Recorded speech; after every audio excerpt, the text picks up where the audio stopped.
क्योंकि modified form है lock and की मॉडल की।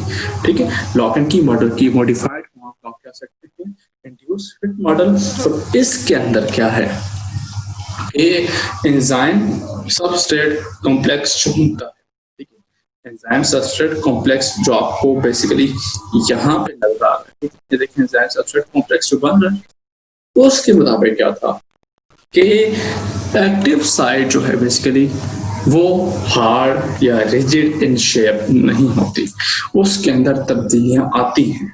ठीक है, उसके अंदर तब्दीलियां आती हैं। मिसाल के तौर पर अगर आप देखें तो यहाँ पे इंसान की ये जो शेप है, ये देखें बिल्कुल स्मूथ सी नजर आ रही है, हालांकि यहाँ पे सबस्ट्रेट जो है वो देखिए इसकी शेप इधर लेता है और इधर जो है वो लेता है, लेकिन जब वो एंजाइम के साथ बाइंड कर रही है तो याद देखिए उसकी शेप चेंज हो गई। उसकी एक्टिव साइड, ये देख सकते हैं उसकी एक्टिव साइड की शेप जो है वो चेंज हो गई, और जब रिडक्शन हो गया तो उसकी शेप जो है वापस आ गई ओरिजिनल हालत में।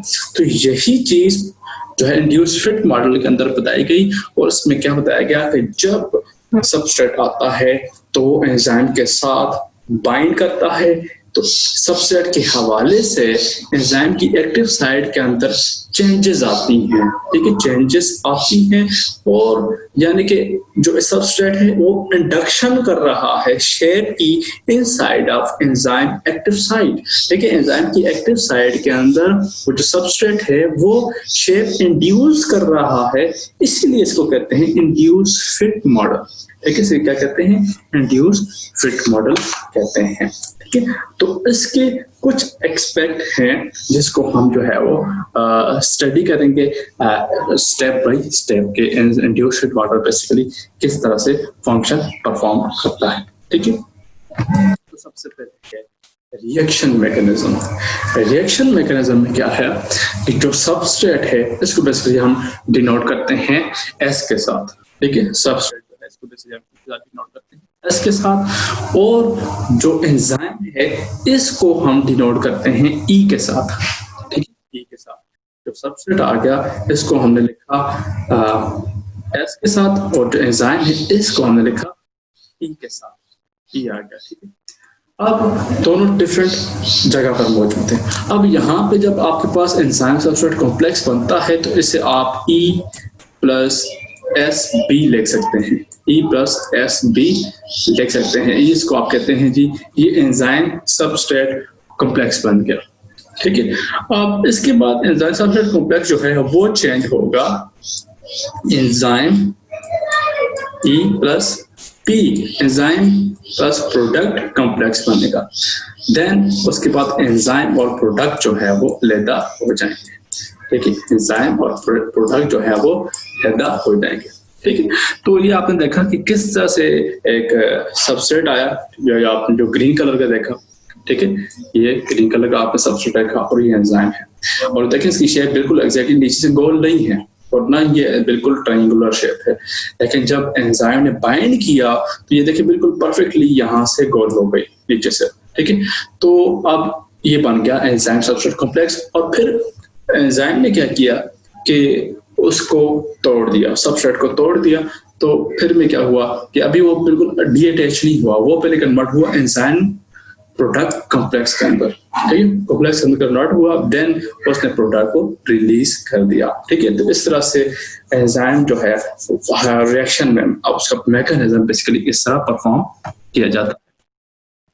अभी आप नेक्स्ट चीज देखें तो वो है मॉलिक्यूलर ज्योमेट्री। ठीक है, मॉलिक्यूलर ज्योमेट्री कैसे कहते हैं जी, बेसिकली कि जो एक्टिव साइड के ऊपर आएगा एक सबस्ट्रेट आएगा। ठीक है, जब सबस्ट्रेट जो है एक्टिव साइड पे फिट बैठता है तो वहां पे होता है कि स्लाइटली चेंज आती है, स्लाइटली चेंज आती है active side. Active side basically क्या करता है कि सबस्ट्रेट के साथ बॉन्ड बनाता है, बॉन्ड बनाता है। अब फर्ज करें उसका काम हाइड्रोलिसिस है। देखिए उसका काम क्या है, हाइड्रोलिसिस है, यानी कि हाइड्रोजन की एडिशन या जो है बॉन्ड की ब्रेक डाउन करनी है। जब बॉन्ड की ब्रेक डाउन करनी है तो सबस्ट्रेट जो एक्टिव साइड है उसमें एक मोडिफिकेशन क्यों आती है, ताकि उसके दरमियान जो सबस्ट्रेट के दरमियान जो बॉन्ड मौजूद है उसको पकड़ के खींच के कमजोर कर दे। ठीक है, वीक कर देगा, ठीक है। मिसाल के तौर पर यह है कि आपका हाथ किसी दूसरे के हाथ में हो, तो एक बंदा आपके दोनों हाथों को पकड़कर जो है वो अपोजिट डायरेक्शन में फोर्स लगाए, तो आप हाथों में उतनी ज्यादा पावर नहीं रहेगी जितनी पहले थी, ठीक है। तो कोई भी दूसरा आके उसको एक झटका लगाएगा तो वो हाथ खुल जाएंगे। बिल्कुल एग्जैक्टली इसी तरह से इंसान भी इसी तरह से अपना एक्शन जो है वो परफॉर्म करते हैं, यानी कि एक्टिव साइड उनकी तरह बांड जो है उसको लूज कर देती है। अब अगर हाइड्रोलिसिस का प्रोसेस होता है, ठीक है, तो वाटर वगैरह आएंगे और उस जगह के ऊपर अपना एक्शन परफॉर्म करेंगे और जो सबस्ट्रेट है उसको प्रोडक्ट के अंदर तब्दील कर देंगे, ठीक है। अब हम देखते हैं energy changes. Energy changes basically किस तरह होती हैं, तो वो उसके लिए मैं आपको एक बड़ी प्यारी सी एग्जांपल देता हूँ। यहाँ पे देखें, एक आपके पास ये जो रेड कलर का नजर आ रहा है, आप ब्लू कलर को थोड़े देर लिए नेग्लेक्ट कर लें, ठीक है, जो लाइन नजर आ रही है। यहाँ पे पड़ा हुआ एक पत्थर, ठीक है, यहाँ पे एक पत्थर पड़ा हुआ है बड़ा सा। अब अगर यहाँ पे पत्थर पड़ा हुआ है तो आपने इसको दूसरी साइड पे लेकर आना है, यानी कि इसको यहां से क्रॉस करवा के यहाँ पे लेके आना। अब मसला ये है कि आप इतने बड़े पत्थर को इस पहाड़ की चोटी के ऊपर लेकर आएंगे तो बहुत ज्यादा जो है वो आपको पावर लगेगी, बहुत ज्यादा पावर लगेगी, ठीक है। वो ज्यादा बात है कि जब यहाँ तक पहुंच जाएगा इसके बाद बड़ी तेजी के साथ नीचे आएगा, लेकिन यह है कि यहाँ तक इसको जो है ऊपर करवाते करवाते तो आपका सांस ही खत्म हो जाएगा। तो यहाँ पे अब आपको कोई ऐसी चीज चाहिए जो इस पहाड़ को कम कर दे, इस लेवल को कम कर दे। तो अगर आप जो है वो क्या करें, इस लेवल को यहाँ तक ले आए, ठीक है, यहाँ तक ले आए, तो बनिस्बत किसके, इस लेवल के जो पॉइंट ए है और दूसरा पॉइंट है पॉइंट बी, तो किस पॉइंट के ऊपर जो है वो पत्थर लेके जाना आसान होगा, तो जाहिर सी बात है पॉइंट बी के ऊपर लेके जाना ज्यादा आसान है as compare to point A जो कि इतना ज्यादा है, ठीक है। तो बिल्कुल एग्जैक्टली इसी तरह एक रिएक्शन को स्टार्ट करने के लिए एक एनर्जी चाहिए होती है, ठीक है।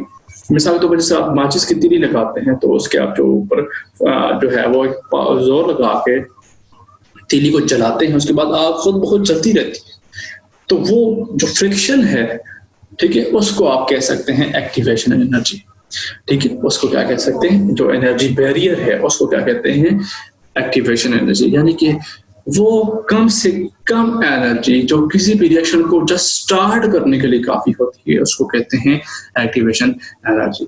तो एंजाइम बेसिकली एक्टिवेशन एनर्जी को कम कर देते हैं, ठीक है, एक्टिवेशन एनर्जी को कम कर देते हैं। वो जो बड़ा पहाड़ था उसको कम कर देते हैं। अब ये जो पत्थर है वो इजीली क्या करेंगे, मूव करके दूसरी साइड पे चले जाएंगे, यानी कि जो रिएक्टेंट्स हैं वो प्रोडक्ट्स के अंदर बहुत तेजी के साथ कन्वर्ट होना शुरू कर देंगे, ठीक है। तो इस तरह एक एंजाइम जो जिस रिएक्शन को अगर फर्ज करें, रिएक्शन को स्टार्ट होने के लिए एनर्जी चाहिए थी 86 किलो जूल पर मोल, ठीक है, 86 किलो जूल पर मोल। तो जब आप उसमें एंजाइम ऐड करेंगे, यानी कि पहले कितनी एनर्जी चाहिए थी 86 किलो जूल पर मोल, जब आप एंजाइम ऐड करेंगे तो उसको जस्ट कितनी एनर्जी चाहिए होगी 1 किलो जूल पर मोल। इतनी ज्यादा एनर्जी जो है वो कम कर देते हैं, ठीक है, इतनी ज्यादा एनर्जी कम कर देते हैं। यानी कि आप देखें 86, जहां एक चीज आपको 100 रुपए की मिल रही हो वहां पे एक चीज आपको 2 रुपए की मिल रही है, तो बहुत ज्यादा फर्क है। तो इस तरह एंजाइम जो है बेसिकली अपना फंक्शन परफॉर्म करते हैं। और ये था यहाँ पर आपके पास खत्म हुआ इंड्यूस्ड स्वेट मॉडल के। आपने उसके अंदर देखा कि एंजाइम बेसिकली किस तरह से अपना फंक्शन परफॉर्म करते हैं, ठीक है। उम्मीद है आपको ये मॉडल्स जो है वो समझ आए होंगे और एंजाइम एक्शन वगैरह समझ आए होंगे।